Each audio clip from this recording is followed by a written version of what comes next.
Okay, welcome back. Good, some familiar faces. Hi, Steve. And we are now at our final session, if you can believe it. And this one is called Systemic and Institutional Perspectives on Corruption. Our moderator is Mario Hidalgo. All right, so I'm gonna introduce Vitoria Santos. She's a master's student in Law and Development at the Sao Paulo Law School of Fundação Getúlio Vargas, where she also serves as a researcher at the Applied Research Center for Racial Justice and Law, practicing criminal lawyer. She's a practicing criminal lawyer in Brazil, and she's gonna present, this is in Portuguese, o processamento dos danos oriundos da corrupção. This is difficult. No cenário de multiplicidade institucional, uma análise a partir do caso Refinaria Abreu e Lima. So, please, Vitoria. Hello, everyone. Good afternoon. Hola a todos y todas. My name is Vitoria Santos. I'm a master's student law at the okay. Let's do it with some slow. My name is Vitoria Santos. I am a master's student in law and development at FGV Law School in São Paulo, Brazil.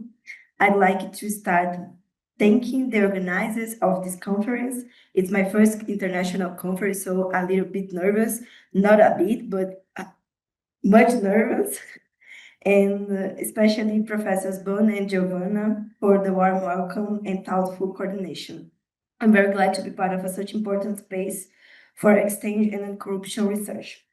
Today, I will share part of my ongoing research, which explores how corruption-related damages are processed within Brazil's Institutional Accountability Network, focusing on a case study of Abreu Lima Refinery.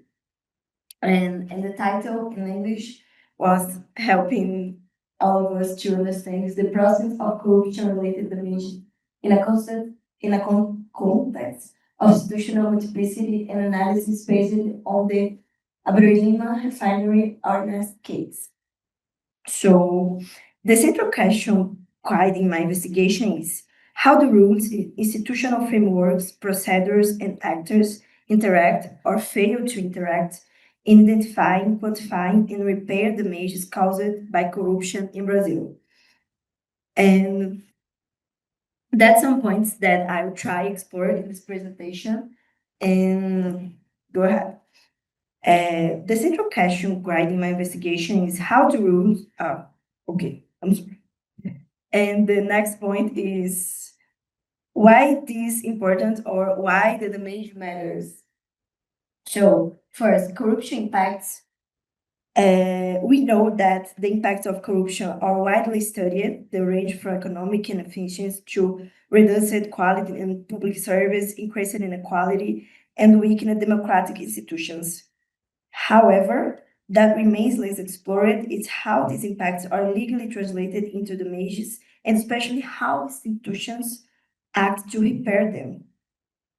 There are, in consequence, core challenges. That is the first, the legal identification of damages specifically linked to corruption, the process and the redress of these damages across multiple state institutions, and the lack of coordination caused by Brazil's complex and often fragmented institutional architecture for accountability. To investigate these issues empirically, I examined the case of Abreu Lima Refinery located in Ipojuca, in the state of Pernambuco in Brazil. This project was initially planned in a partnership with Venezuela and was increasing Brazil oil refining capacity while promoting national and regional development. Some images are the project.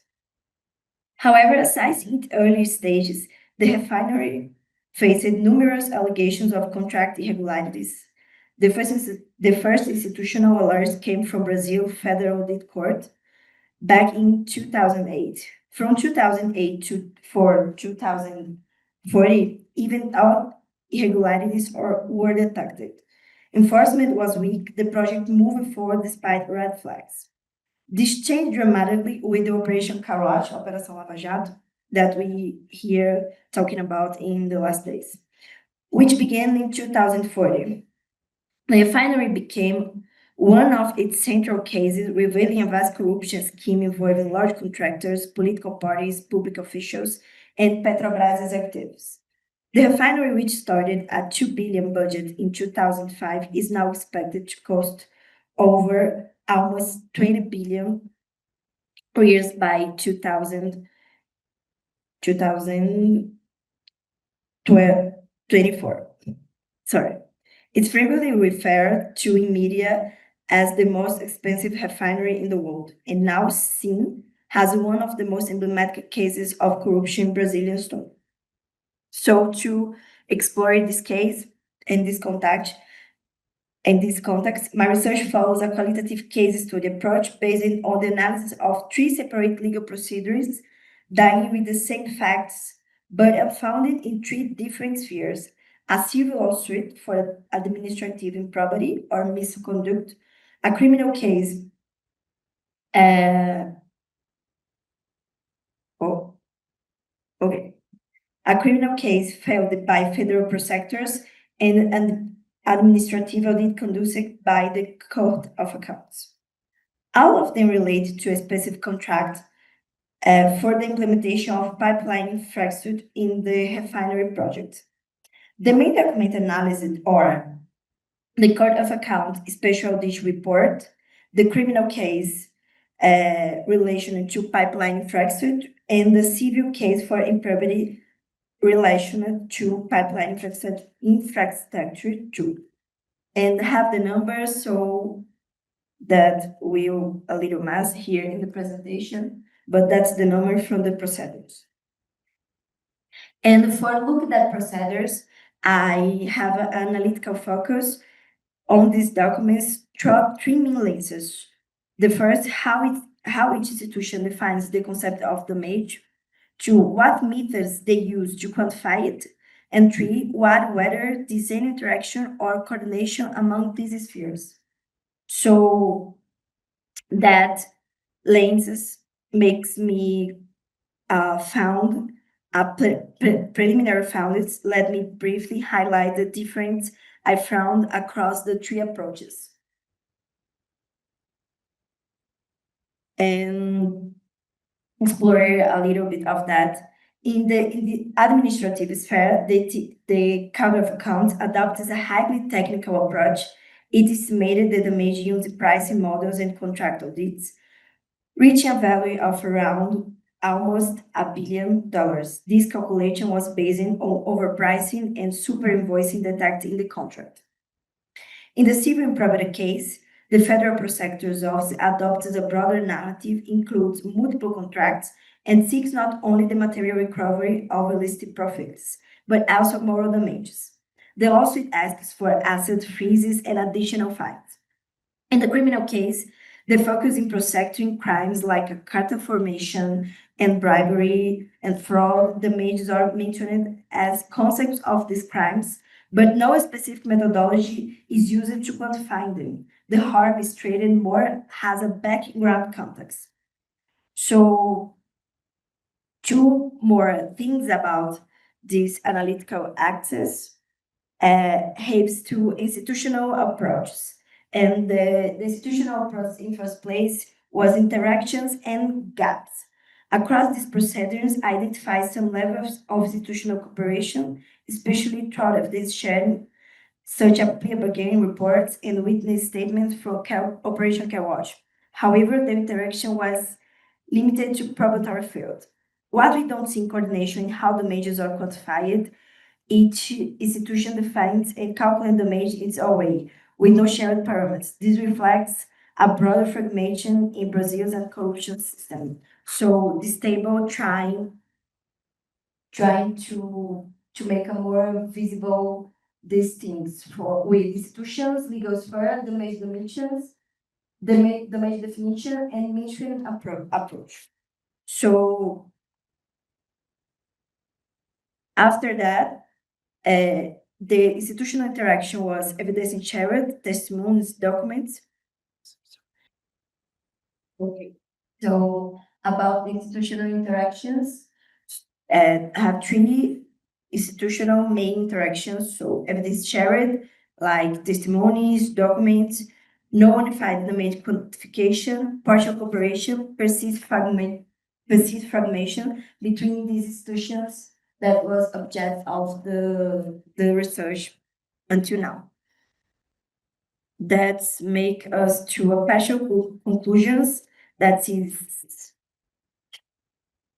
the refinery case reveals that while Brazil accountability institutions have evolved significantly, particularly after Operation Carrot, the repair of corruption-related damages remains a fragile and fragmented process. Although there is some communication between institutions, the lack of unfounded methodology and the persistence of institutional silos hinder effective reparations. The major paper still stands as a weak point in Brazil's corruption architecture. So that's a little points that resume that. And my research aims try to contribute to this debate by mapping institutional behavior, identifying points of convergence and divergence, and offering evidence-based insights to strengthen the coordination of the major reparation strategies in corruption case. So my English is not very well. I'm very nervous, but I should that you can understand me. Thank you so much for your attention.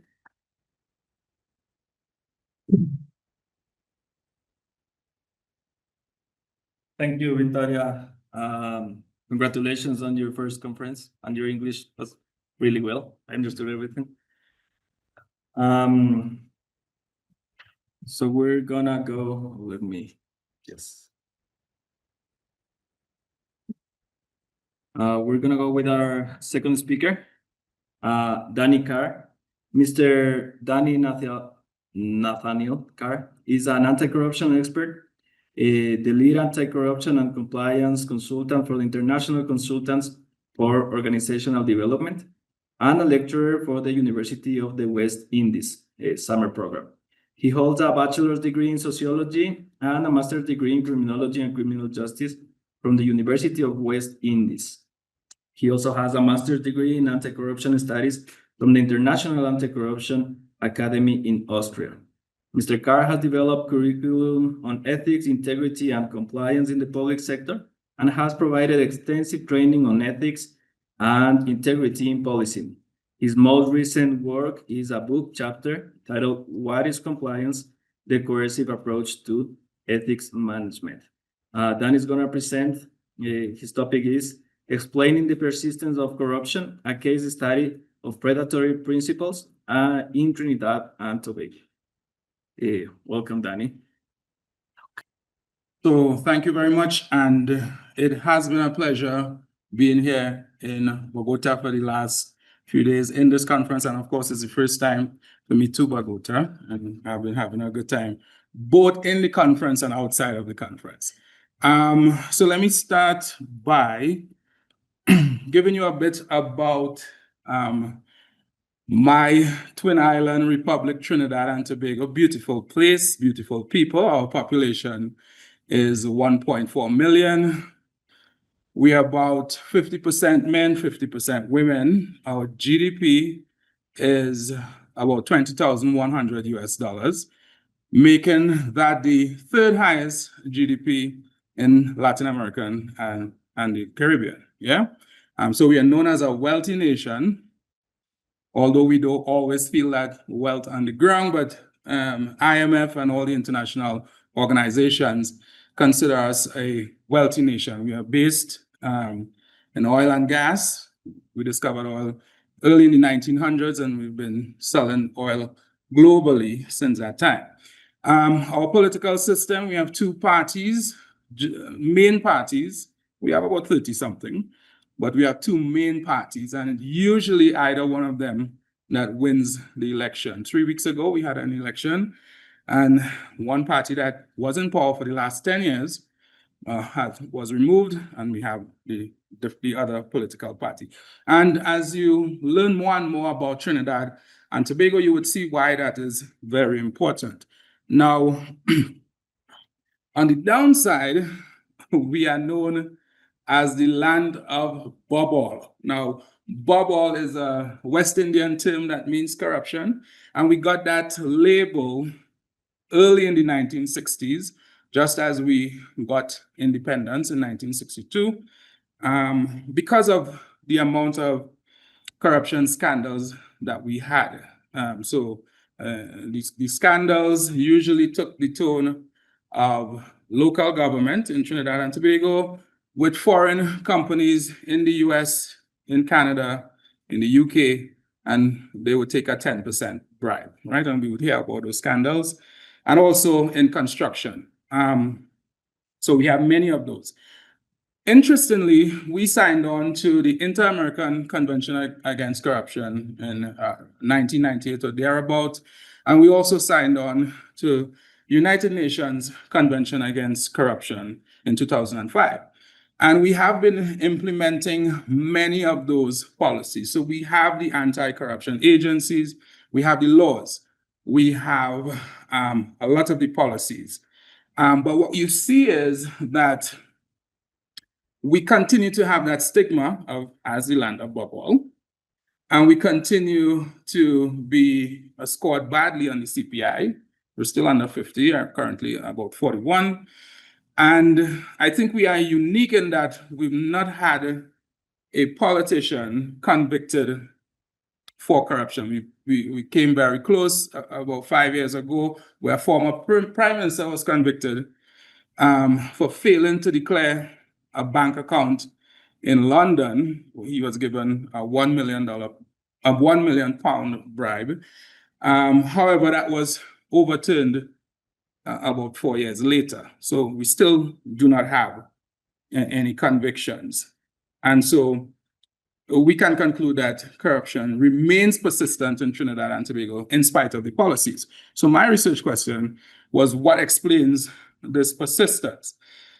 And everybody admits that corruption is rampant, including the politicians. They talk about it openly. They say, yes, we have a lot of corruption.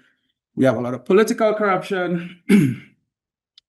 Our policies, anti-corruption policies, are fairly robust. And we still can't seem to make a dent. So when I looked at the literature, both the theoretical literature and the empirical literature, two models jumped out at me. The first was the principal agent client model, which is very popular and remains very popular. And basically, that model assumes that principals are benevolent, right? That's a basic assumption.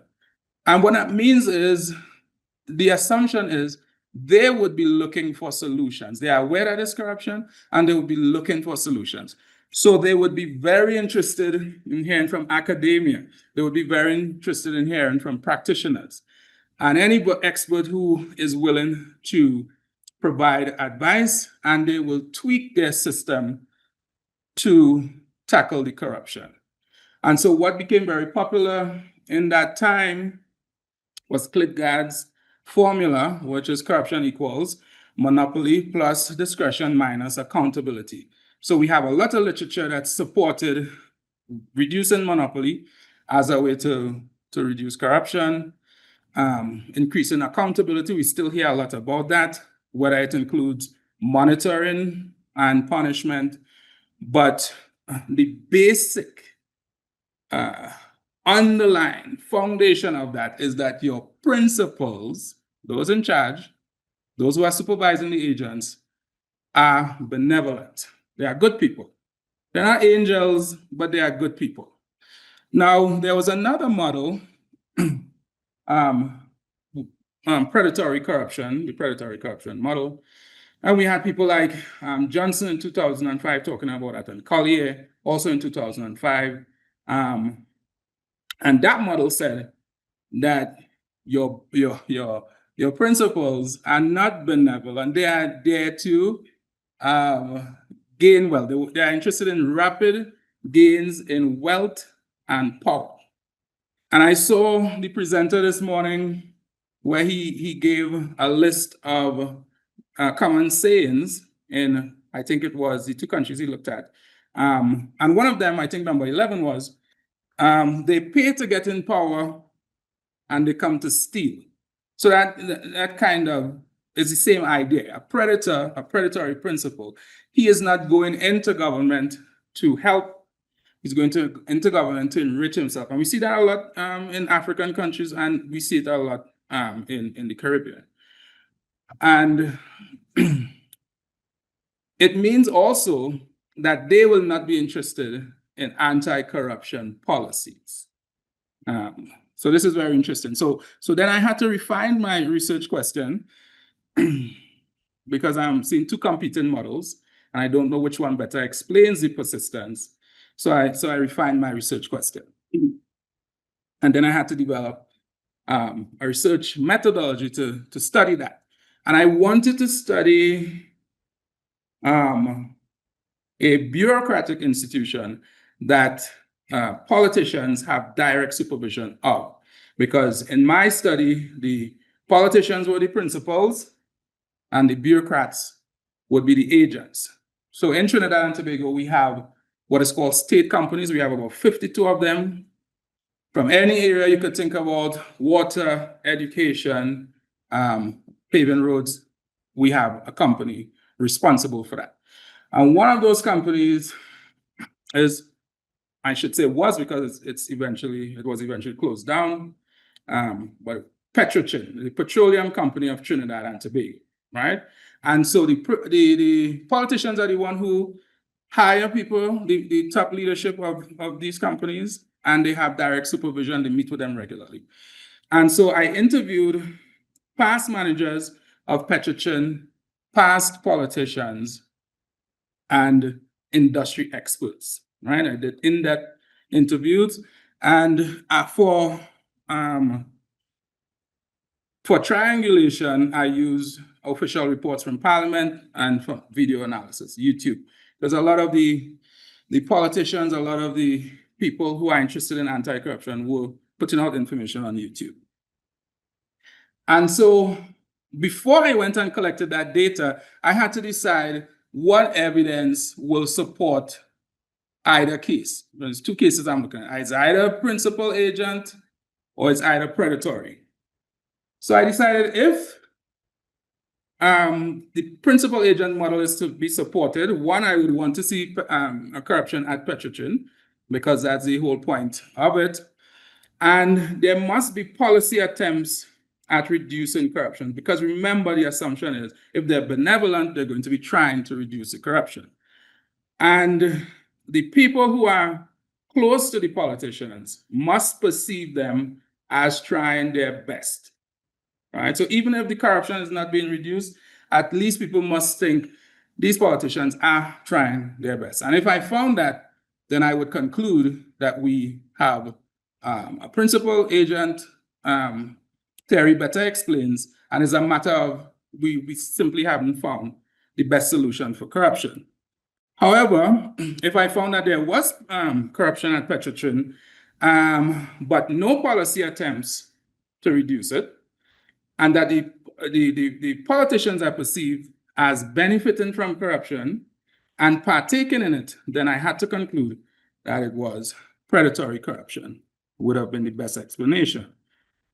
So my findings, I did find that corruption was occurring, 3 types: nepotism, procurement fraud, and kickbacks and bribes.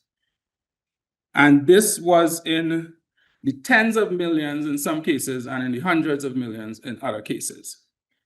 And interestingly, no evidence, no policy evidence of any attempts to implement something to reduce that corruption. And then finally, when people will ask their perception of these politicians, these leaders who sat on top of Petrochin, they perceive them as being corrupt. And they gave, I mean, I don't have time in this presentation to give the quotations, but they explain how they were engaging in the corruption.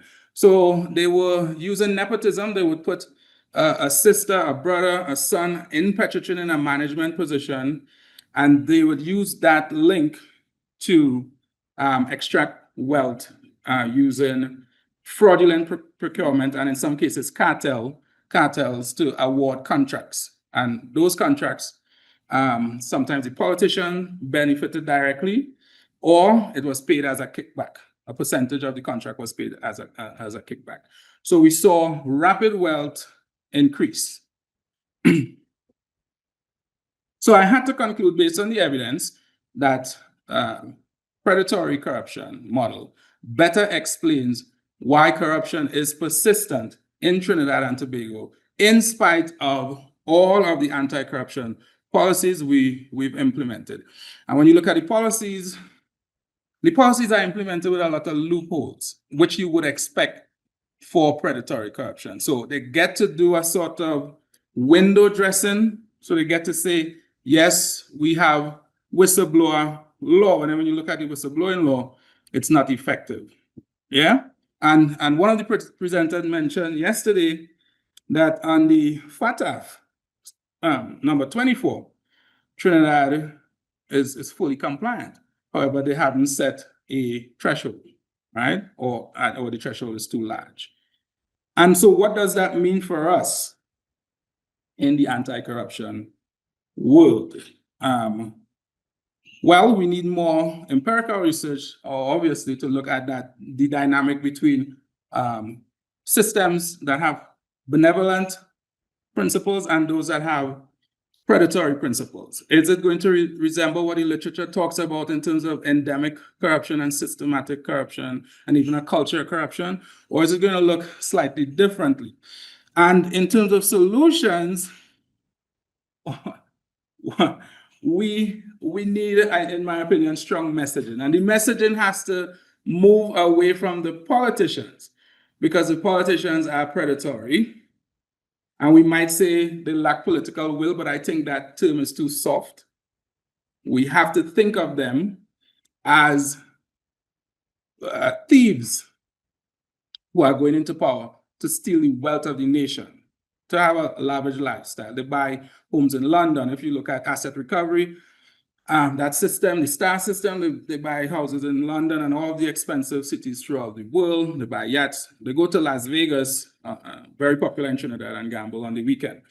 And so we need to strong messaging to the electorate that you have to stop putting predators to govern you. But then that would raise the question of how do we identify people as predators? So we might need some more research here, but independent journalism might help with that. AI might help with that. And finally, we have to encourage benevolent people who are deemed to be good. We have to encourage them to go up, put themselves for governance, to go run for election. In Trinidad and Tobago currently, most people who can be considered to be good will tell you, I am not going into politics. It is too dirty. It is too corrupt. And so we have to change that narrative. How we're going to do it is difficult. So you have been an attentive audience. Thank you very much. We're gonna keep moving. And I'm gonna introduce Flory Chacón Roldán. Flory es máster en Historia y licenciada en Psicología. Trabaja en la Escuela de Psicología y el Instituto de Investigaciones Sociales de la Universidad de Costa Rica. Sus temas de investigación se enfocan en corrupción y la relación entre élites económicas y políticas. Y hoy nos va a presentar, su presentación titula La patria quebrada, historia reciente de la corrupción en Costa Rica, 1998 a 2015. Bienvenida, Flory.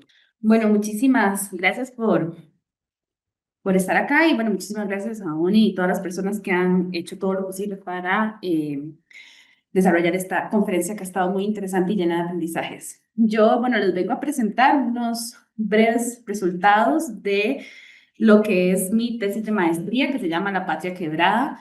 Y lo que hago yo son analizar 3 casos de corrupción en Costa Rica que sucedieron en 1998, uno y 2 en el 2004, y 2 de los cuales incluyeron a expresidentes de Costa Rica que han sido muy importantes para el desarrollo histórico del país pero que no han sido realmente estudiados. Entonces, bueno, la exposición primero voy a hacer una contextualización de Costa Rica, ya que nos vemos muy bien en papel. Bueno, entonces yo sé que Costa Rica se ve bien en papel, ¿verdad? Se nos conoce como la Suiza centroamericana. Es un país que ha tenido muchísima estabilidad política desde 1949. Tenemos una misma constitución y realmente no hemos tenido ningún problema como de desbalance político desde esa época. Sin embargo, es un país con una desigualdad,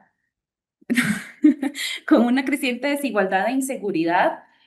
Cada vez hay más distancia entre las personas que más ganan y las que menos ganan, y hemos tenido un aumento gigantesco de homicidios y de involucramiento de grupos narcotraficantes al país. Esto, junto con la corrupción, ha llevado a una pérdida de la credibilidad de las instituciones públicas y políticas, ¿verdad? Y al sistema democrático en general, que ha llevado a que ahorita justo de presidente a un Bukele lover, ¿verdad? Que justo el año pasado tuvieron una cena donde vino Bukele y recibió un montón de personas del gobierno y demás, y que justo también está buscando hacer una cárcel que sea igual a la que, al CECOT que se realizó en El Salvador.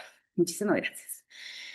Además de un estancamiento en inversión social, ¿verdad? Que esto también aumenta la desigualdad. Entonces, bueno, yo sé, ¿verdad? Que justamente ayer me decían, nos estamos preocupando por Costa Rica ahora, y sí, ¿verdad? A nivel interno vemos como todas esas instituciones que han sido centrales en nuestra estabilidad política han venido hacia abajo, ¿verdad? Y una sociedad que además no tiene la capacidad de defender a estas instituciones. Ok, entonces, bueno, la corrupción en Costa Rica es una característica común del sistema. Se pueden encontrar estudios, no necesariamente académicos, pero denuncias de corrupción en Costa Rica desde los 70s, incluso nuestra guerra civil fue en 1948 y se dio por acusaciones de corrupción. Algunas también ligadas al narcotráfico y demás. Entonces, por lo general hay una percepción de que el sistema político es corrupto. Y también este ha sido utilizado como herramienta política, ¿verdad? Como sucede en muchos otros lados, para legitimar o delegitimar partidos políticos y personas. Sin embargo, la corrupción está muy sujeta al escándalo mediático. En ese sentido, no hay como una tradición de estudiar o sistematizar los casos de corrupción. Entonces, lo que lo conocemos las personas es a través de los medios de comunicación, que tienen sus propias agendas investigativas, ¿verdad? Realmente como que el periodismo de investigación está localizado en algunos sectores y no necesariamente tienen demasiados fondos. Esto además genera que sea muy difícil de comprender qué fue lo que pasó, ¿verdad? Porque los medios de comunicación presentan como las diferentes versiones de todas las personas, ¿verdad? Y la información es incorrecta, y al ser el proceso judicial tan extenso, tenemos como de un solo caso noticias por más de 10 años. Entonces eso hace que las personas realmente no entiendan bien qué fue lo que pasó y que no haya una memoria clara a nivel como nacional de los casos de corrupción. Y esto, por supuesto, que genera una sensación de impunidad, porque realmente no llegamos a judicializar muchos de los casos que tenemos. Entonces, bueno, como les señalaba, ¿verdad? En Costa Rica realmente no había un interés académico en corrupción. Realmente hay muy pocas personas que lo investiguen, y lo que tenemos más que todo son como estudios de percepciones o estudios más relacionados con las leyes, ¿verdad? Pero que no necesariamente trabajan los casos en sí mismos. Y bueno, yo trabajo esto a través de lo que proponen Ruder y Rosenmüller de la nueva historiografía de la corrupción, que se trata más como una herramienta de comunicación política, y trabajo también desde la lógica de que las instituciones son construcciones sociales, donde hay intercambio de sentidos y signos. Entonces, mi pregunta sobre la corrupción era cómo se construyen e interactúan entre sí los discursos mediáticos, políticos y judiciales sobre los 3 casos de corrupción que ya les voy a señalar.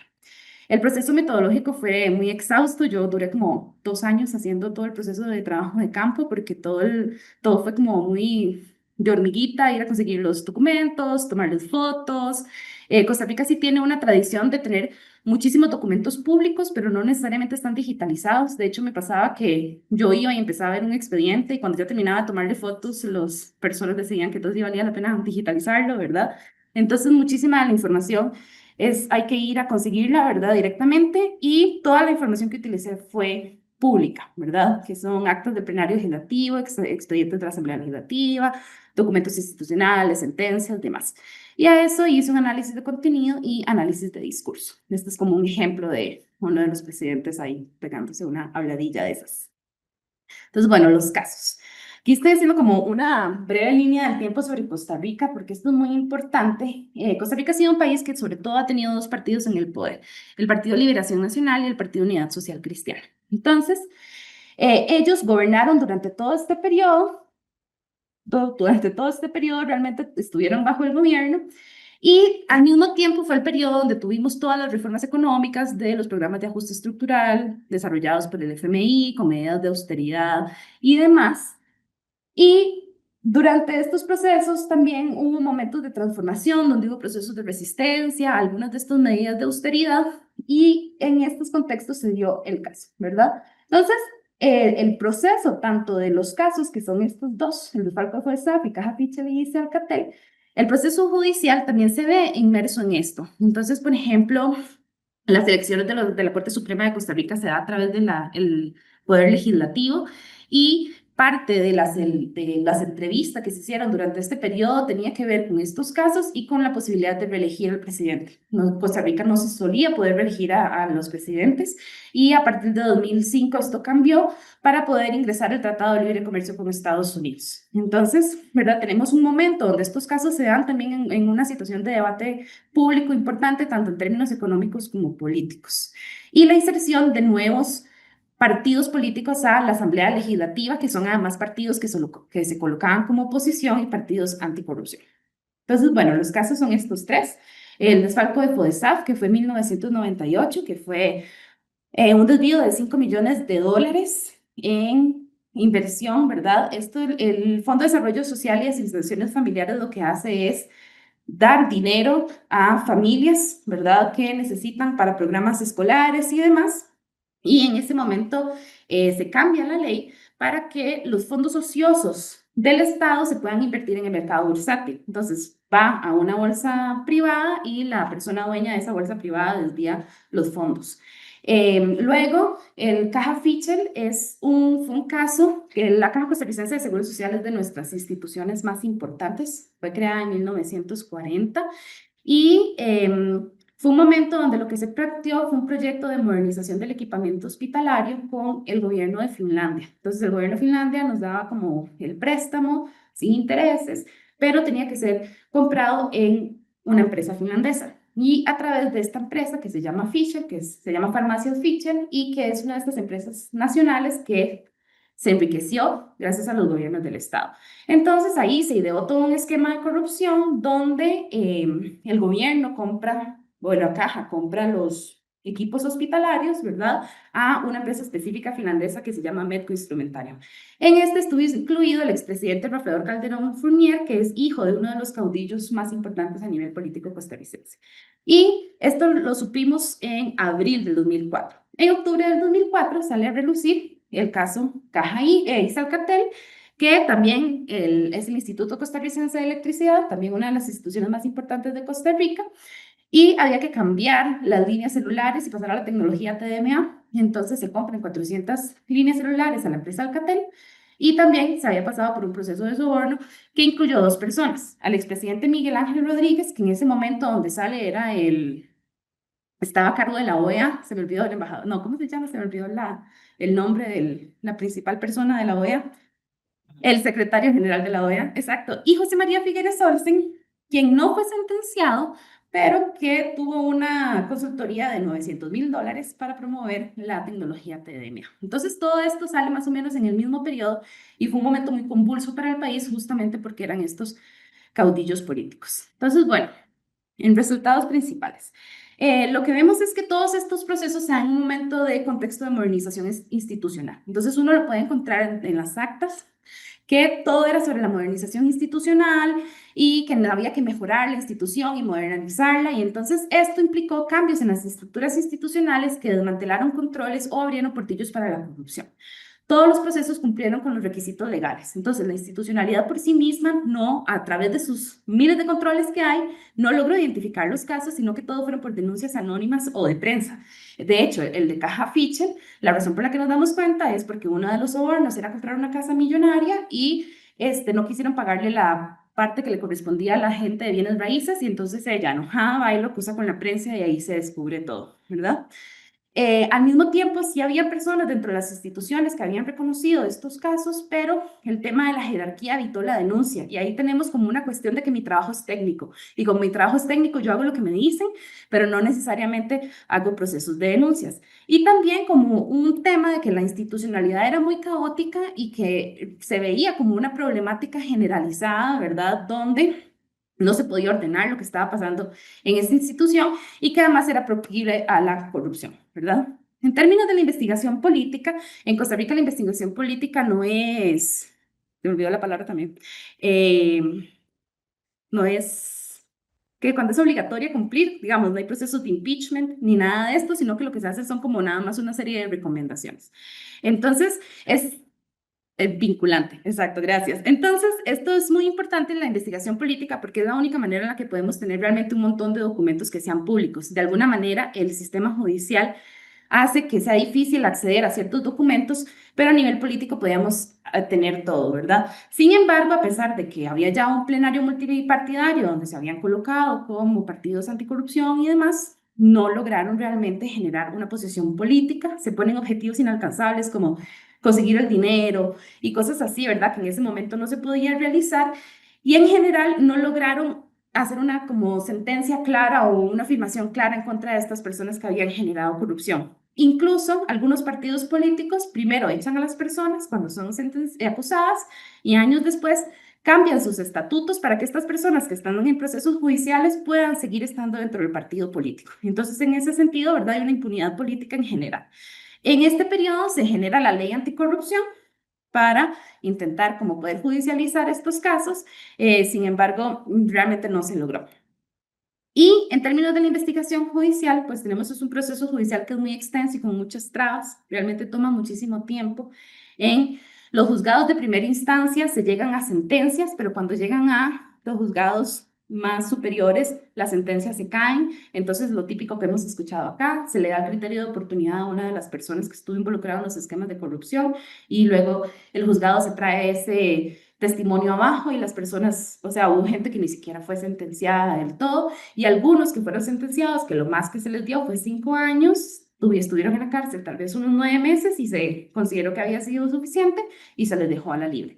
Además, no hubo forma de recuperar los dineros ni ninguno de los elementos que estuvieron involucrados como con la corrupción. Entonces, finalmente, ¿verdad? A pesar de que se declararon culpables, igual estas personas siguieron teniendo su lugar político a nivel social y dentro de los partidos.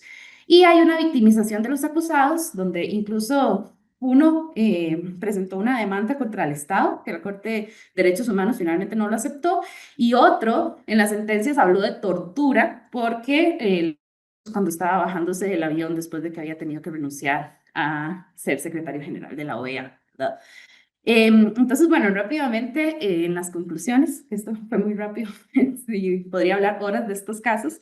El proyecto modernizador realmente es algo que hay que cuestionar, ¿verdad? Porque las instituciones autónomas vienen y nos hablan, las instituciones, organismos internacionales nos hablan sobre modernizar nuestros procesos y a veces los países, sin Costa Rica, adapta estas estructuras como la forma que nos va a evitar la corrupción y en la práctica generan todo lo contrario, ¿verdad? Entonces, por ejemplo, uno puede escuchar dentro de sus argumentos que la institución tenía que modernizarse para ser eficiente, pero al mismo tiempo esa modernización abre portillos, pero luego señalaban que la institución no era suficientemente moderna para poder prevenir ni juzgarla y entonces había que modernizarla, ¿verdad? Entonces, en ese sentido, no hay una definición clara del proyecto modernizador, se utiliza como un concepto vaciado de significado que finalmente no implica una mejoría, ¿verdad? El Estado realmente no tiene capacidad para el control ni para juzgar los casos de corrupción. Incluso ahorita tenemos casos que llevan más de 10 años y que tal vez fueron montos muchísimo más altos de los que yo trabajé, que no han logrado juzgarse, ¿sí? Y se centraliza la idea de que la institucionalidad pública es la corrupta. Y en ese sentido también se individualizan los casos de corrupción. Entonces se obvia la forma de vínculo entre lo público y lo privado y las empresas que están involucradas en casos de corrupción realmente no son sancionadas. Por ejemplo, el año pasado hubo todo un caso con empresas de construcción que estuvieron involucradas en casos de corrupción, retiran a sus gerentes, les dan casa por cárcel 3 meses, les dan cárcel 3 meses, luego los mandan a la casa y las empresas siguen teniendo contratos millonarios en el país, ¿verdad? Entonces eso también nos genera una serie de cuestionamientos a cómo estamos judicializando la corrupción y si la individualización de estos casos es suficiente y cuál deberían ser como las líneas o las herramientas que deberíamos tener para que sea algo que tenga muchísima más trascendencia, ¿verdad? Entonces, en ese sentido, lo que hemos visto en los últimos años es que ha habido un aumento de casos de corrupción. La ley es insuficiente, no permite ni detectarla ni castigarla. Esto, por supuesto, que afectó a las bases políticas de los partidos tradicionales y no han logrado tener una presidencia desde el 2010, lo cual es significativo en un país como Costa Rica, y nos ha llevado al apoyo a candidatos con retóricas anticorrupción y muy autoritarias, ¿verdad? Y además un detrimento en la confianza a las instituciones sociales e instituciones públicas. Y estamos en un momento de muchísima incertidumbre. Por ejemplo, tenemos elecciones en enero y en estos momentos no hay ninguna persona candidata perfilada, ¿verdad? Sino que por ahí de diciembre, noviembre, alguien va a resurgir de las cenizas y esa persona va a quedar de presidente. Entonces también no hay un proyecto político claro en el país, lo cual además debilita las instituciones, y esto nos habla de que hay una necesidad de más investigaciones para poder identificar los mecanismos y sobre todo generar datos. No tenemos datos en Costa Rica sobre la corrupción, ni casos juzgados, ni cuántos han habido. Todo el trabajo es muy de hormiga y bueno, se necesitan muchísimas iniciativas para poder visualizar estos datos y también poder defender a las instituciones. Bueno, y eso sería. Gracias. Muchas gracias, Flory. Interesante presentación. La verdad es que sí es la primera vez que escucho sobre Costa Rica, así que buenísimo. Y vamos a continuar con Luis Fernando. And this is in English. Luis Fernando Vasconcelos de Miranda is a PhD in political science from the Fluminense Federal University. He serves as a professor at the Federal University of Pará. His academic expertise includes corruption studies, integrity systems, illicit capital flows, political institutions, public policy, and research methodology. He's one of the authors of the recently published book chapter, When Corruption Strikes Back, How Congress Reverses Anti-Corruption Reforms in Brazil, which is co-author with Professor James Vieira. Furthermore, he also works as a volunteer and council member of the Brazilian watchdog NGO Transparencia Brasil. Welcome, Luis Fernando. Let's make sure you can put your presentation, and the floor is yours. Do you hear me well? Yes, perfect. Okay, right. Good night, everybody. I represent in English. My name is Luis Fernando. Let me put the presentation. Just a moment, please. My paper, it's a methodological paper. It's about a try to create a concept of corruption that is more robust and more accurate than the previous ones, using a new methodology.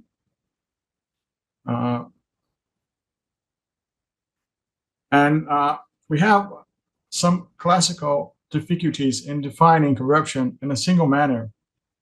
One of that, it's a broad range of practices. What it means that corruption may mean a lot of things, and policy of the term. In other words, the definition will shape or shapes what must be measured, moral, legal, and institutional aspects, among others. So definition is an important thing. I present some types of corruption that were developed by two important academics, Heidenheimer and Gibbons. The first one is a concept centered on public office, also known as legalistic definition, where corruption occurs when a public official deviates from the formal duties of their office to obtain rewards for themselves or others. The second one is a market-centered concept. in which the public office is used by its occupant to maximize personal income. We have a third definition, that's a concept centered on the idea of public good, which means a practice that is deemed corrupt if it violates the common interest, which is seen as a distinct and identifiable entity in favor of private gains. And the last one, a type created by Gibbons, a concept grounded in public opinion. It indicates a notion of corruption that shows definable dimensions well acknowledged by the general public. In the sequence of the paper, I present some definitions of corruption. In the written paper, there's a lot of definitions. I represent some of the most important ones. This first one is maybe the first definition of political corruption. It was created by an American political scientist called V.O.K. That's corruption is defined as the abuse, control of government power and resources aimed at personal or partisan gain. Such gain can be in the form of power or control within the political organization or in the form of political support from various individuals. In other words, this means that corruption is seen as public officials' duties exceed. There is the definition of Joseph Nee, another important academic that recently died. This definition sees corruption as the behavior that deviates from the formal duties of a public office for the benefit of private financial or status interests, whether personal, familial, or involving close relatives or small interest group, or contravenes rules against the exercise of certain types of private regarding influence. Another important definition from another important academic, it's the definition of Samuel Huntington. He links corruption with violence. So corruption, like violence, arises when the lack of opportunities for mobility outside of politics combined with the presence of weak and inflexible institutions, directing energies into deviant political behaviors. It's a definition in 3 parts. Both corruption and violence are illegitimate means of making demands on the system, but corruption is also an illegitimate means of satisfying such demands. And corruption involves the exchange of political action for economic help. There's another important definition by Robert Klitgaard, that corruption, it's a little bit different from the previous ones. Corruption is the misuse of official spheres to obtain unofficial outcomes for personal advantage or the benefit of a company or political party. It can occur within public or private organizations. This is important, public or private, and may involve passive behavior or actions that demand a commission, and can be internal to an organization or involve its clients. Analogous to other social problems, such as pollution or an epidemic, corruption admits degrees. It presents in almost every part of society, and its scope and social harm will differ from case to case. Another different definition from the previous ones is the definition by Daniel Gingrich, that's a American political scientist. And corruption is a deviant behavior by public officials, elected or not, aimed to obtain resources for the promotion of the well-being of a particular individual group, or to achieve political goal through the misuse of authority or resources derived from such a position. This last part is the difference from the previous ones. So regarding definitions, these definitions, we can see that the sources of corruption may be public or private, and the motivation of corruption may be personal or political. What it means that it's partisan motivation. Another challenges in defining corruption is language problems as homonymy and synonymy. That creates a little bit of confusion what corruption may be, because what is seen as corrupt in the country may not be in another one. But we have to fight against this problem. So I used what I call a new methodology of concept by authors like John Gary and Gary Gertz. And an important reference question is, what are we talking about? What are we talking about? We'll define exactly what we want, where we want to I forgot the word, or to limit in the concept. So the core attributes to which a definition refers are those that prove to be relevant for hypotheses, explanations, and causal mechanisms. That's what we want. These authors created, specifically John Gary, 8 criteria for concept quality. A good concept may have coherence, and the consequent question is how internally coherent and externally differentiated are concept attributes vis-a-vis neighboring concepts. Second, operationalization. Can the concept distinguish its reference from the others? How clear are the concept's boundaries? How it's recognized when encountered? Third, validity. Is the concept valid? Are we measuring what we intend to measure? Fourth, field utility. How useful is the concept within a field where related terms are closely aligned? Fifth, resonance. How resonant is the concept in the specific or ordinary concepts? Sixth, scope. Across how many linguistic contexts is the concept viable? How far it can extend? Seventh, parsimony. How concise is a term and its list of defining attributes, the intensity? Eighth, analytical empirical utility. How useful is the concept within a theoretical analytical context or research design? I may advise that it's not possible to use all the 8 together, because some of them are trade-offs, one of the other. So these authors created what was called the min-max strategy. What means that if you have a high intention of the concept, a high number of the attributes, we will have a low extension, a low number of reference, and vice versa.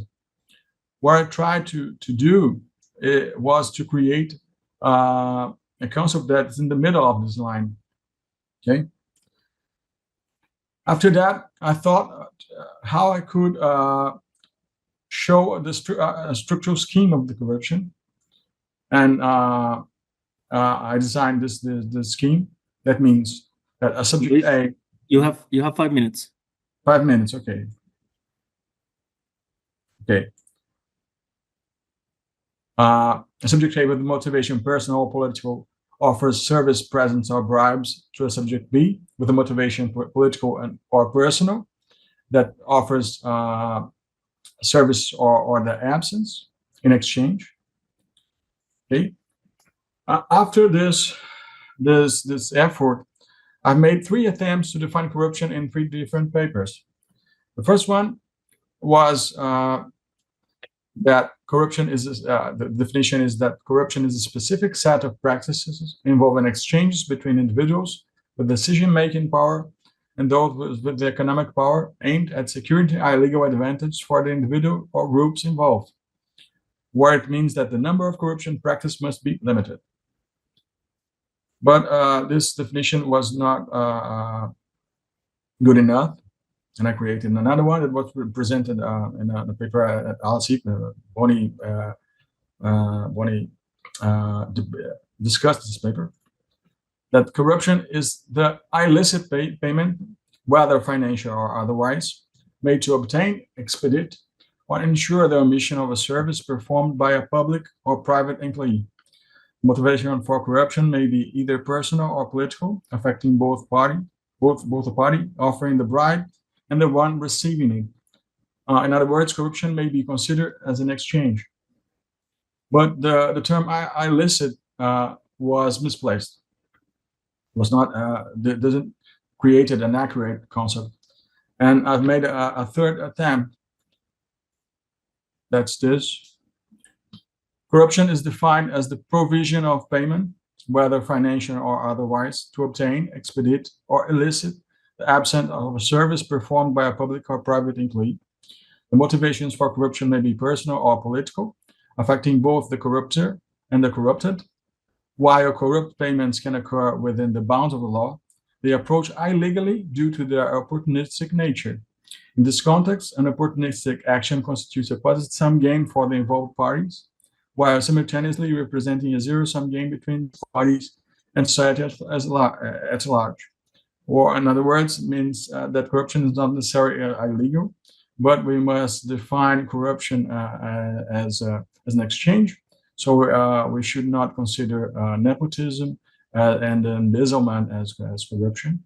And I think that this concept may be more useful than the other ones. And with this, I end my presentation. Questions are welcome. Thank you. Obrigado. Muchas gracias a todos y todas.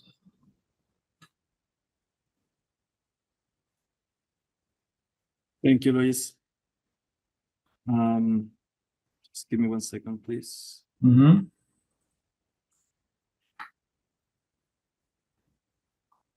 Thank you.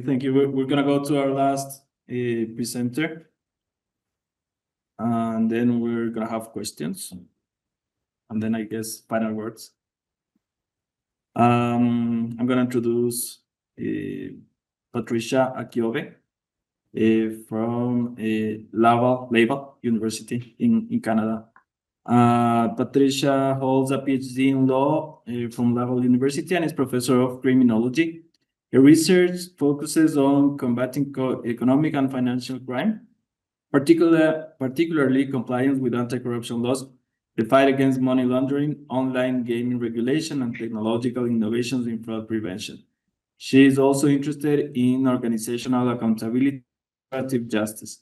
With significant experience in financial market regulation, she has been a member of the Financial Crime Task Force of the International Association of Insurance Supervisors and currently sits on the Legal Committee of Transparency International Canada. Patricia. Hello, everyone. Before I begin, I would first like to thank the organizing committees for the initiative behind this conference and for the warm welcome we've received. This is a unique opportunity to exchange with colleagues from across the Americas on contemporary challenges in the fight against corruption.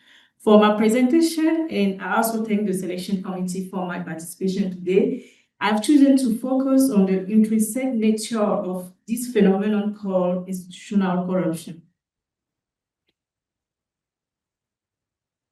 By drawing on a philosophical normative approach supported by empirical case studies, these projects aim to reveal the insidious nature of institutional corruption and the depth of its entrenchment in order to justify the need for proper structural reform. Thus, the goal is to establish evaluative criteria that help determine whether an institution is structurally corrupt. A similarly obvious objective, yet still a complex one. All the more so given that I've taken on the weighty task of closing these 3 days of rich scientific exchange with a message of hope and commitment. And that's which I should say I assigned to myself, given how the agenda unfolded.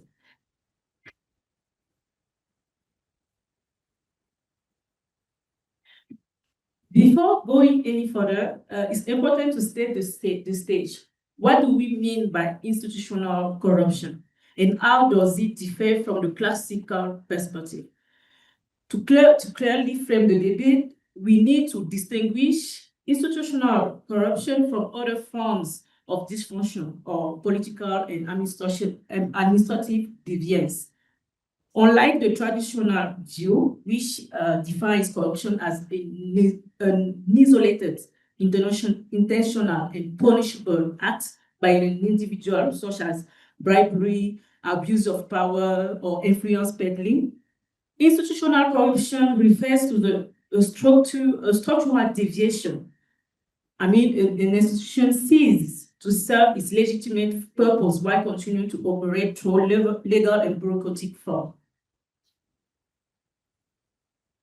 Institutional, individual corruption versus institutional corruption. Individual corruption involves deviant behavior by isolated agents. It presupposes a breach of the rules. Institutional corruption, on the other hand, arises when the rules themselves or the purposes they serve are biased, captured, or redirected to benefit particular interests. Is therefore fully compatible with formal legality, which makes it harder to detect and even harder to challenge. It's also important not to confuse institutional corruption with methodical mismanagement. A slow, opaque, or disorganized administration may be inefficient without being structurally corrupt. Institutional corruption implies a deliberate strategy to maintain a distorted normative order, one that is legitimized through routines or formal protection.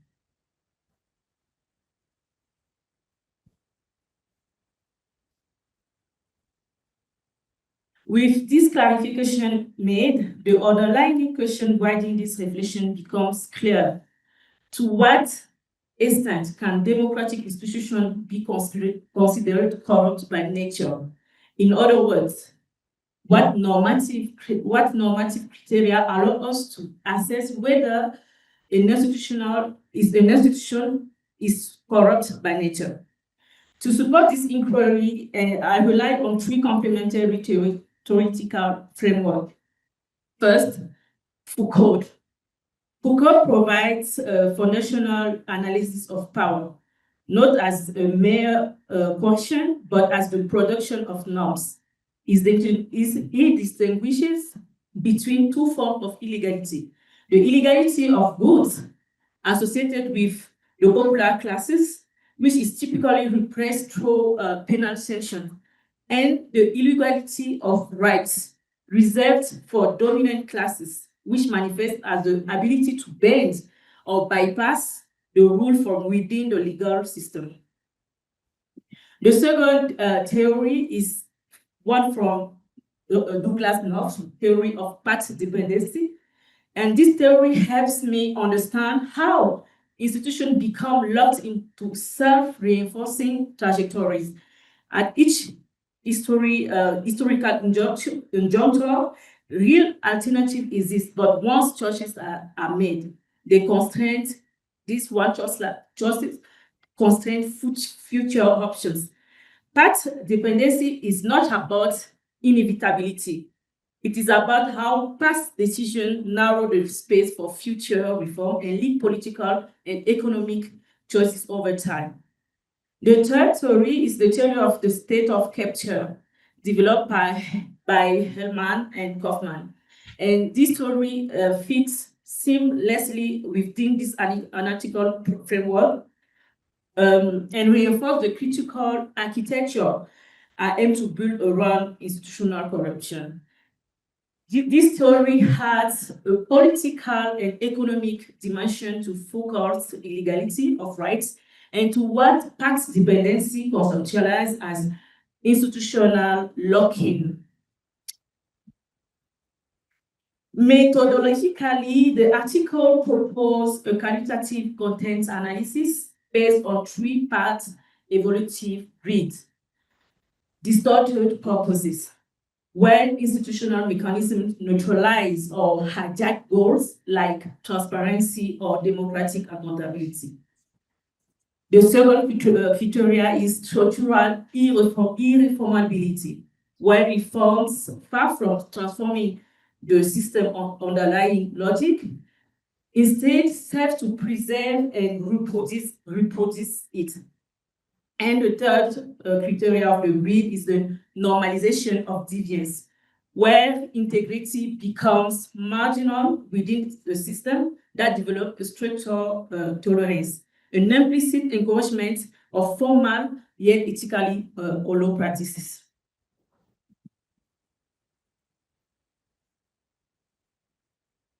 This study focused on two case examples: Citizen United versus Federal Election Commission and Glencore operation in Colombia, with a comparative glance of its activity in Democratic Republic of Congo. We are going to start with the first study case. On January 21, 2010, the Supreme Court issued a ruling in Citizen United versus Federal Election Commission, overruling an earlier decision, Austin versus Michigan State Chamber of Commerce, that allowed prohibition on independent expenditure by corporation. Judicial reframing occurs as the Supreme Court reinterprets corporate campaign expenditure as protected speech under the First Amendment, thereby prioritizing the expressive rights of corporation over democratic quality. The legal recognition of corporation as person with First Amendment rights unjustifiably expanded constitutional protection without clear ethical grounding. It redefined the very purpose of campaign finance law, from safeguarding democratic integrity to protecting market-driven participation. Thus, the institution of electoral governance began to fulfill its procedural role, organizing the vote, but not its substantive mission, ensuring equitable representation. The outcome of Citizen United were immediate and far-reaching. The decision paved the way for the rise of super PACs, powerful intermediaries that can spend unlimited amount on election without coordinating with candidates. In parallel, non-profit structures such as the disposition of 501c4 and 501c6 organizations become legal conduct for anonymous and opaque financial flow. By 2016, a mere 0.01% of donors were responsible for 40% of all political contribution, illustrating a concentration of financial power that structurally distorts the fairness of electoral competition. The systemic consequences are severe. Policy agenda increasingly reflect the interests of early donors, while candidates grow dependent on financial patronage. This dynamic fosters growing political polarization and weakens the democratic deliberation. Public debate becomes less a product of civic engagement than of financial engineering. Critically, this effect made possible by the narrow legal framing of corruption. The Supreme Court redefined corruption in Citizen United to mean only explicit quid pro quo transaction. A rule that independent expenditure, including those made by corporation, do not give rise to corruption or even the appearance of it. This doctrinal shift allowed the court to ignore more insidious form of influence, what Lawrence Lexic has termed dependence corruption. By conferring constitutional protection on corporate political spending and confining corruption to its most explicit form, the court effectively erased broader patterns of power capture from the legal landscape. I will go through the wider aspect, go beyond electoral finance. As Citizen United normalized private financing as a legitimate form of political participation. Corporate actors expand their influence through lobbying and privatization of public services. This is the first case. I will go right to the second one because the time is running.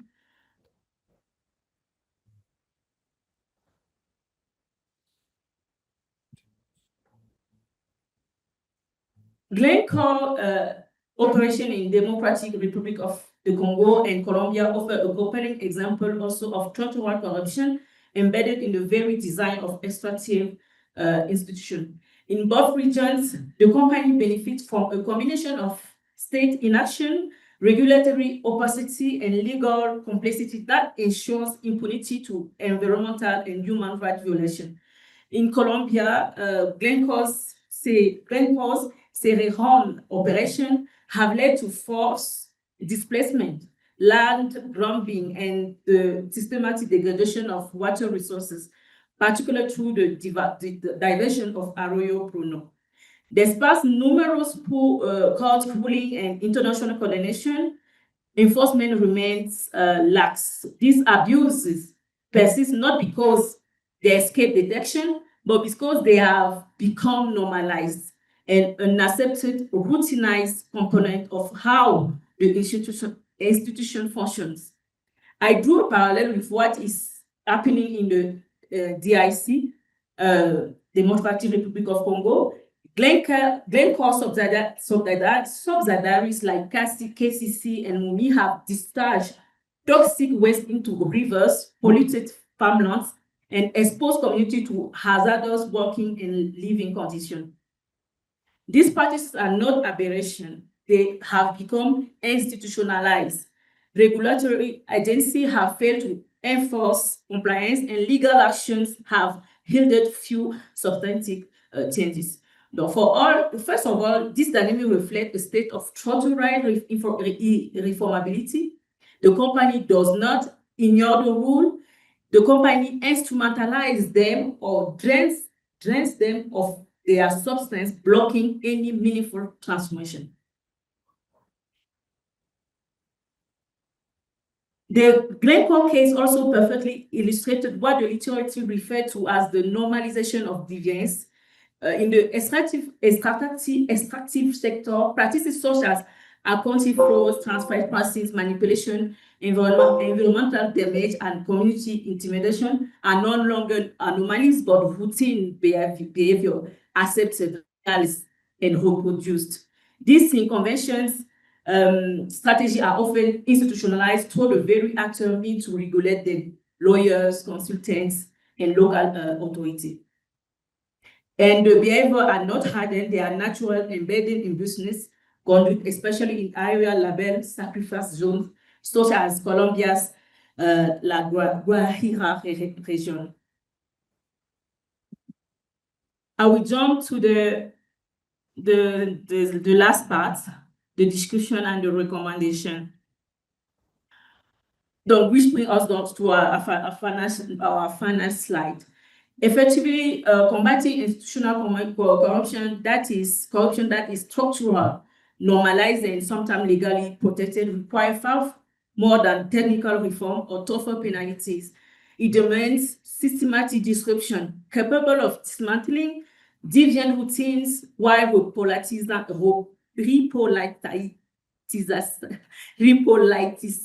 the purposes of institutions. In other words, we must explicitly integrate criteria of social justice, equity, and sustainability into institutional mandates. It also requires us to reevaluate foundation norms.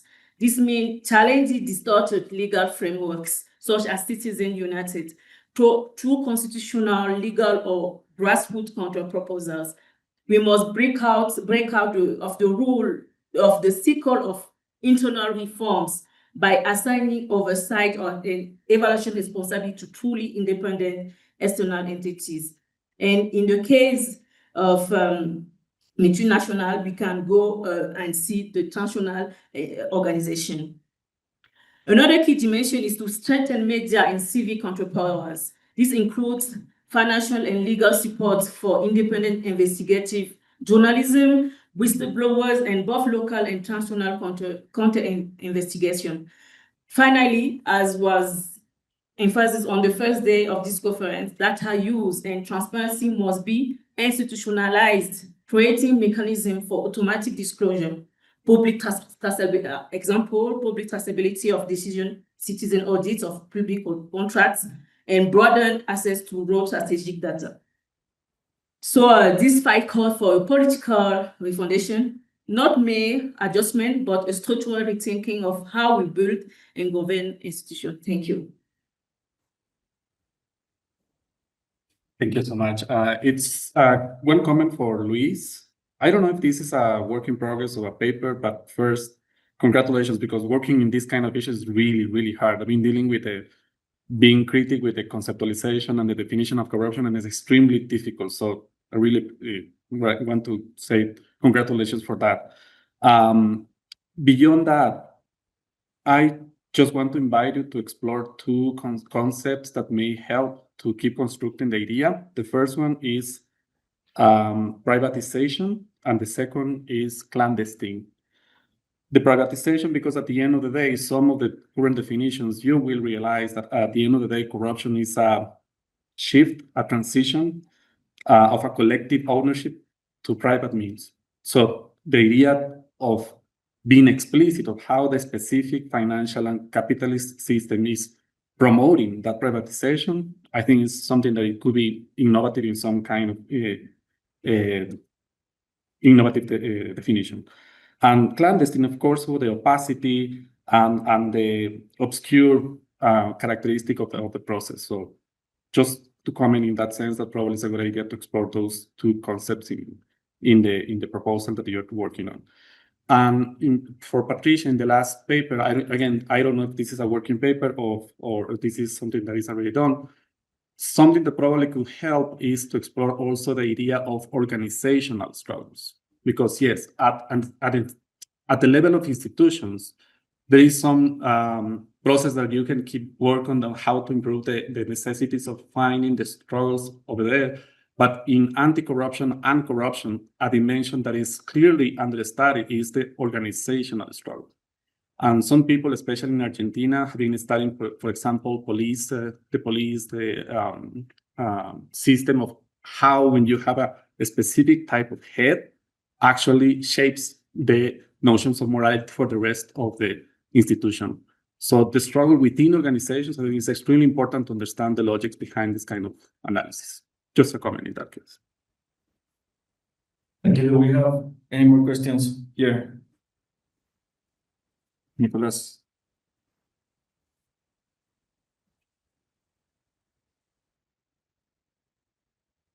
Cambiar esto. Gracias. Una pregunta para Flory. Estaba revisando el CPI, ¿cierto? El índice de percepción de la corrupción, y Costa Rica está bastante bien, ¿cierto? O sea, no súper, pero está un poco arriba del average de la región. Y de hecho, desde que están midiendo, como que va para arriba. Entonces, eso me hace un poco de ruido. La imagen que está pintando, pero también es similar a lo que pasa en Chile, en que parece que estamos muy bien en los indicadores internacionales, pero después cuando se hace una encuesta a nivel nacional es diferente. Entonces mi pregunta es si ustedes tienen encuestas, ¿cierto?, a nivel nacional en que se vea claramente de que hay un deterioro, ¿cierto?, de la imagen con respecto a las instituciones y, ¿cierto?, la percepción de la corrupción. Gracias. ¿Alguien más? I'm gonna also have a comment to Luis, because I do really think as well that it's really brave to engage in the debate of conceptualizing corruption. I'm not quite sure about this because it was really quick when I read your final attempt of conceptualizing, I got this word, corruption, but I thought that maybe it's leaning probably too much to the bribery concept. I'm not quite sure about this, so if you could comment, because you're talking about some kind of exchange, and then you might, of course, this is gonna never be perfect, but you're leaving specific types of corruption away from this concept. So I don't know if you could comment about this.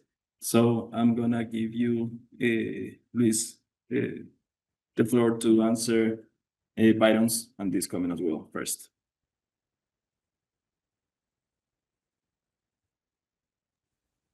Thank you for the questions. First, about the privatization process. I agree with you. Privatization, it's a difficult task because it's a kind of double-edged sword. It can work, and if it's done correctly, but it can be terribly full of corruption if not made correctly. In the book, the Corruption in Government, it's a book about with Susan Rose Ackerman and Bonnie wrote that. They say that we have to take care when we consider corruption, because consider privatization, sorry, because of this problem. But as is a process that we cannot take out of the consideration, we have to consider privatization. When a privatization is in question, we have to take care to analyze if it works or not, where it means if it will work and to the society well-being or not.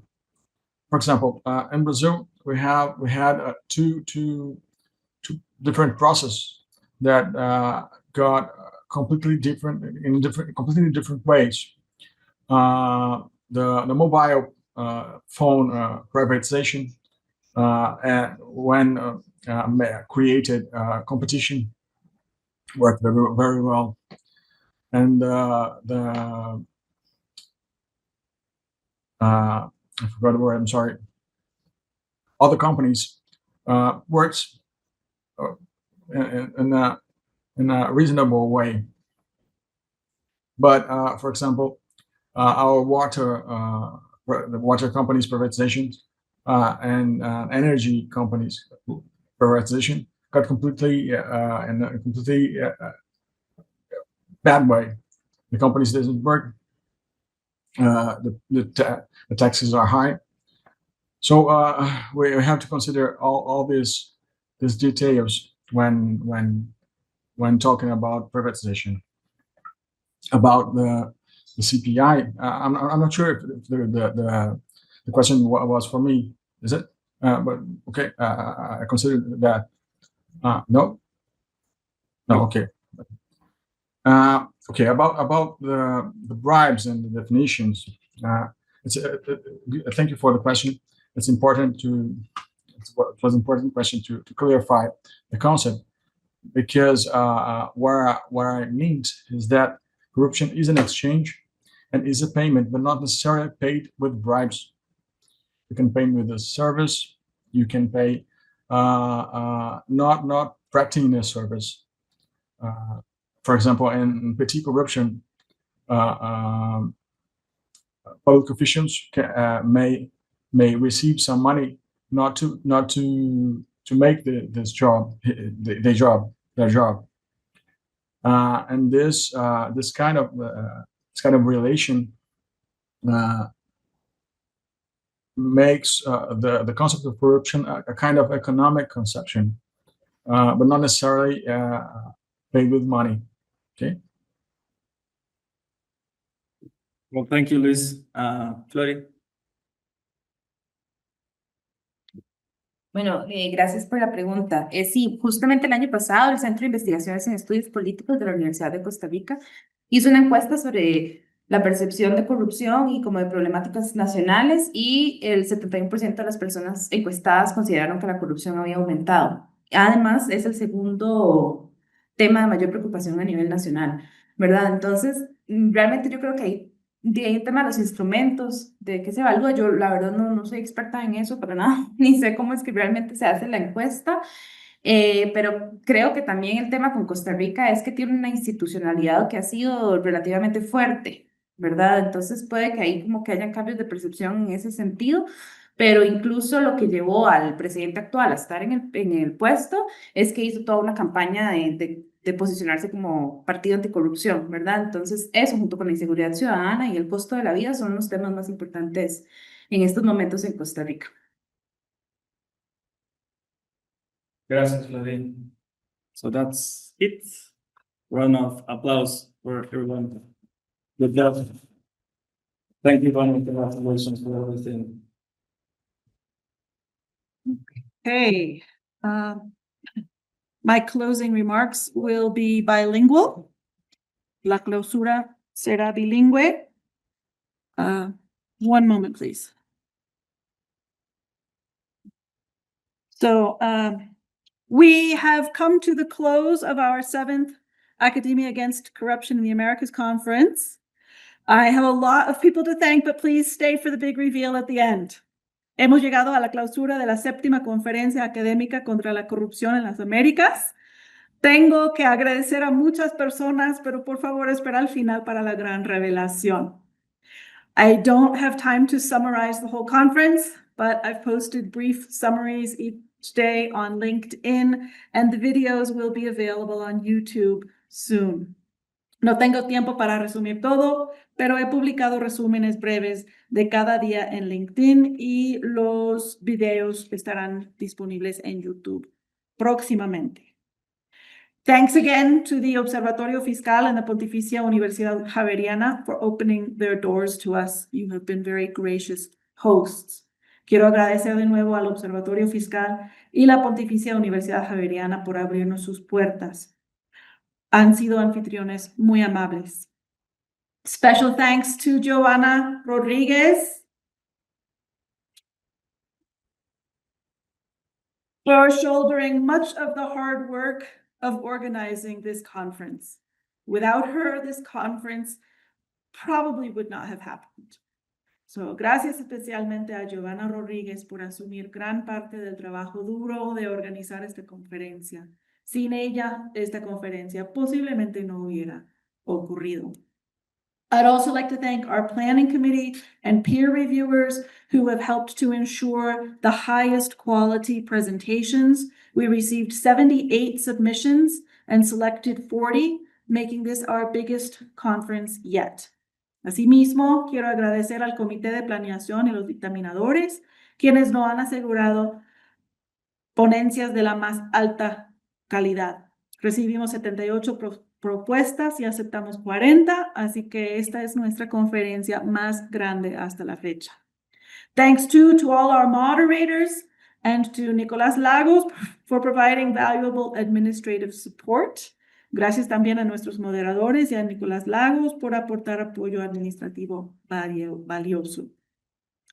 When I founded this conference in 2018, most such conferences were held in Europe, Asia, or Africa. I am pleased that interest in the topic has increased, and there are more conferences on corruption in the Americas now, but we remain a unique space. Cuando yo fundé esta conferencia en 2018, la mayoría de las conferencias anticorrupción se llevaban a cabo en Europa, Asia o África. Me da gusto que el interés en el tema haya incrementado y ahora haya más conferencias sobre la corrupción en las Américas, pero este sigue siendo un espacio único. The purpose of this conference is threefold. El propósito de esta conferencia es triple. First, to share research in corruption studies across disciplines, countries, and sectors. This helps us to identify potential co-authors and inspires us to include new ideas or resources in our own research. At this conference, we have seen presentations primarily from academia and civil society organizations or think tanks, but public sector insights are also welcome. Primero, compartir investigaciones académicas en los estudios de la corrupción tras disciplinas, países y sectores. Esto nos ayuda a identificar a coautores potenciales y nos inspira a incluir nuevas ideas o recursos en nuestras investigaciones. En esta conferencia hemos visto ponencias principalmente académicas y de la sociedad civil, pero también son bienvenidas las aportaciones desde el sector público. Second, to promote the inclusion of corruption studies in university programs and courses. As professors, we may have future political and economic leaders in our classrooms. If we can plant the seed of anti-corruption in them, we have made a difference in the world. Segundo, promover la inclusión del estudio de la corrupción en los programas y cursos universitarios. Como profesores, puede que tengamos líderes políticos y económicos en el salón. Si podemos sembrar la semilla de la anticorrupción en ellos, habremos hecho una diferencia en el mundo. Third, to build,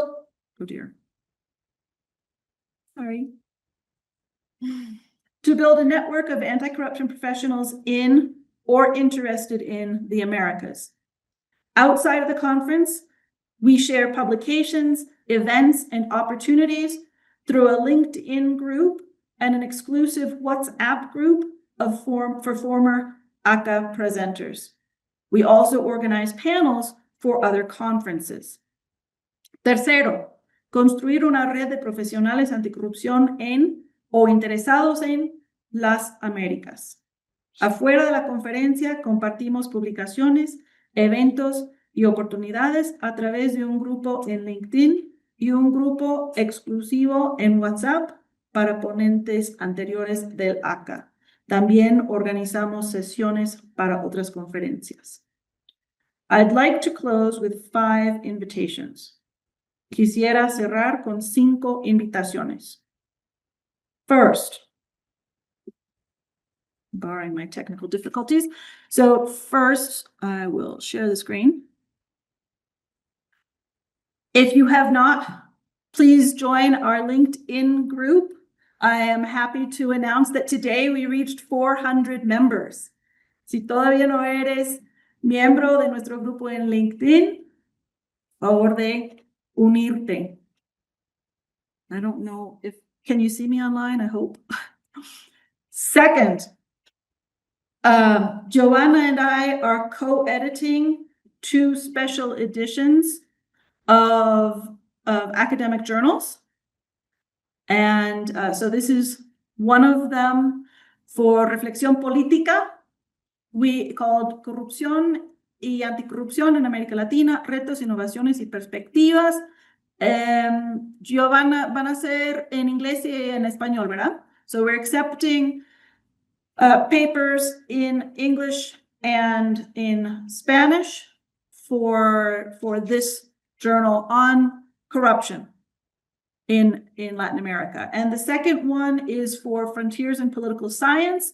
The name of the special issue is Mafiocracy Unveiled, Understanding the Global Impact of Organized Crime on Democratic Institutions. Esta otra convocatoria es para Frontiers in Political Science y es Mafiocracy Unveiled, Understanding the Global Impact of Organized Crime on Democratic Institutions.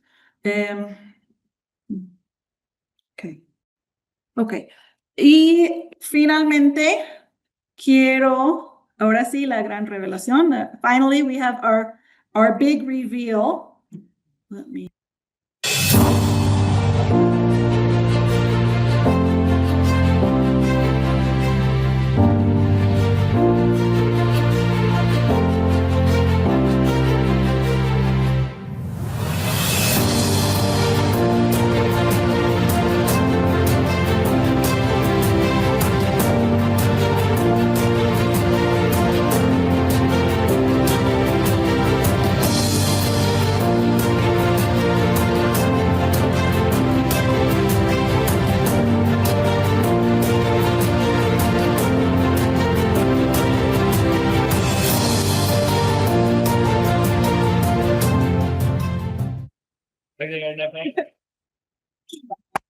So, we look forward to seeing you next April in Ecuador, in Quito.